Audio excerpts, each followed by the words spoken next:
The grass is not necessarily greener on the other side. That message to educators across Jamaica from the American Federation of Teachers.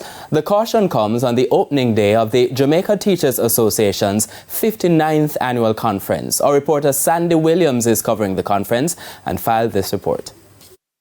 It may not be what teachers across Jamaica want to hear at this time, but the American Federation of Teachers, AFT, is cautioning that the grass is not necessarily greener on the other side. Now, Secretary-Treasurer at AFT, Mr. Frederick Ingram, believes there is a global attack on education because he says the challenges plaguing the public education system is not unique to Jamaica. Sadly, my friends, much of what is happening here is happening at home as well. Simply put, education is under attack globally, all over this world. So you are not alone in this fight.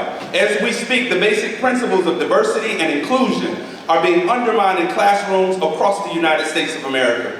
Some politicians, especially the governor of my home state of Florida, has decided he wants to turn back the clock of progress and is literally banning books out of children's libraries. Compensation and teacher migration top the list of burning concerns among local educators, and the US-based American Federation of Teachers has been taking note of this. We have watched from abroad, and we find it very disturbing that some politicians, thank you so much, that some politicians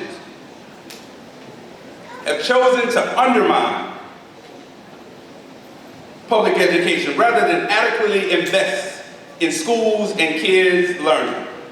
It looks to us to be a transparent attempt to undercut the teachers' union and undermine the rights of workers. It's why the AFT has joined hands with the JTA, calling on the government to improve the public education system. We stand by you and demand the government meet the agreement to award teachers overdue back pay and benefits.